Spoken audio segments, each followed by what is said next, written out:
It's 6:30 in the morning, and it's -5 degrees, and I don't feel that cold at all because I've got my heater on. Thank God for that. And I basically got backup. If this car break, I'm living in my car. If this car was to crash or something, um, then basically I've got like a little in the corner over there. I've got like some fire starter and some firewood and some matches. I can make a fire to save my life, basically, because it's -5 degrees. And you see over there, the Phantom's been back. The Phantom, this guy comes, he goes over there, like an aggressive sort of scummy guy. He comes there, he urinates in the corner, and then he leaves all these wet wipes here. You see the wet wipes? You see the wet wipes? He leaves wet wipes there. What bodily fluid is on those wet wipes? Why are you going in the corner there and then leaving wet wipes? And last week he did it as well. And I had to get those, those litter pickers, the litter picker with the pincers. I had to get a litter picker with the little pincers to pick that stuff up and put it in a black bin bag, and then take the black bin bag 200 meters across the road to a bin. And I'm scared I'm going to get some of whatever bodily fluid is on that wet wipes. I don't want to get it on my hands or anything. So now I've been coming to this canal area for 2 years, to this car park. I've never seen this before. Only for the last 2 weeks, for the last week. So is this guy going to come here every week now and do this? I mean, what kind of scumbag comes to a beautiful car park by the canal and just goes to the toilet and leaves all these wet wipes there? Can't you take it home with you? I'll have to follow the guy home and just put all those wet wipes in his garden, basically. And if I confront the guy, he seems like a bit of a madman. He seems like a bit of a scumbag. He'll probably get into a massive fight or something. I don't want to get into a massive fight with some madman, but the guy can't keep doing this every week. It's disgusting. And you can't call the police, and there's no warden or anyone in charge here, so it looks like I'm going to have to keep picking this up all the time. Like if you leave, see the guy over there, he left a McDonald's cup.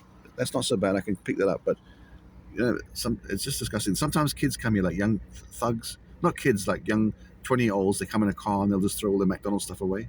That's one thing, but this is disgusting. This is like wet wipes with bodily fluid on it. You know what I mean? It's disgusting. And it's just going to sit there forever. No one's going to pick it up because there's no one really come. Maybe every 6 months or every 3 months someone comes and cleans up.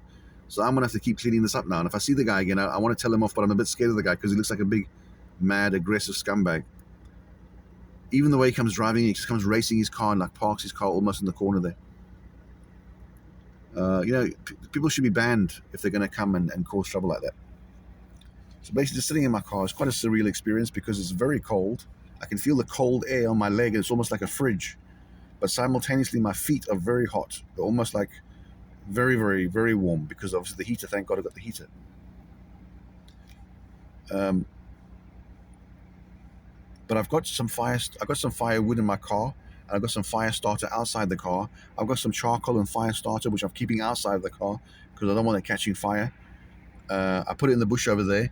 So if this car was to break down, I could make an emergency fire. Because you know what? Let's be honest. It's 5 degrees, -5 degrees centigrade. Right? If this car was to break down now, like, my mother passed away, so I can't go to her house anymore. And the place I was staying at closed down. I was staying in like in a hostel. It closed down. So I could probably go to a hotel somewhere, but I don't really want to go to an unfamiliar, expensive place if I don't have to. And so, so basically, I'm committed to staying in this area at the moment. Look, I could go overseas to Cape Town right now if I wanted to, but what I'm trying to say is there a car coming this way when I'm trying to make a video at 6:30 in the morning? Oh well, I was going the other way. So anyway, basically, the bottom line is, if my car was to break down right this second, I need a backup plan. Oh, it's warming up a bit. This is -4.5 now. It's warming up. But basically, if there's a backup plan, I need a backup plan. So the backup plan is I've got firewood in my seat there. I've got firewood, and I've got fire starter, which I keep outside the car, and I've got matches, and I've got a tent, and I've got a trowel. A trowel is like a little spade. I can make a Dakota fire hole. Look at those horrible wet wipes. It just ruins the whole appearance.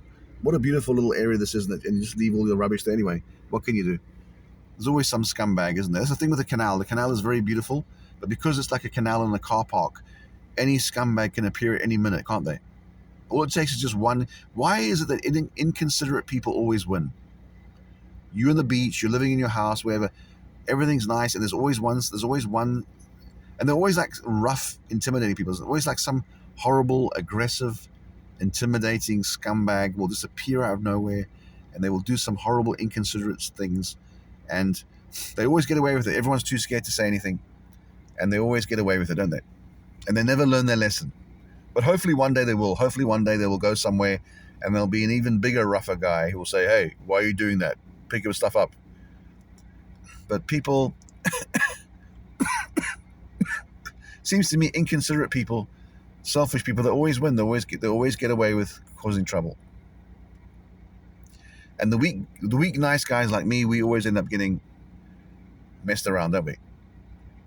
Anyway, so basically, if this car was to break down, then I'll just make I could make a fire, but to be stealth camping, I'd make a Dakota fire hole, which is like a hole in the ground. It's like a U-shape hole in the ground, and you put your wood in there and your kindling in there, and what happens is the fire is under the ground, so you can't see it so easily.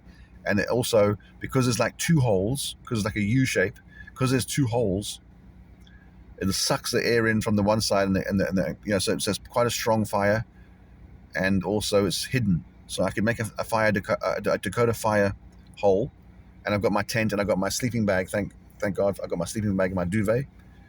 So if I was to go in my tent, one-man tent, my camo tent, and put my sleeping bag in my duvet, and have a fire, and I can also heat up some. I've got a pot.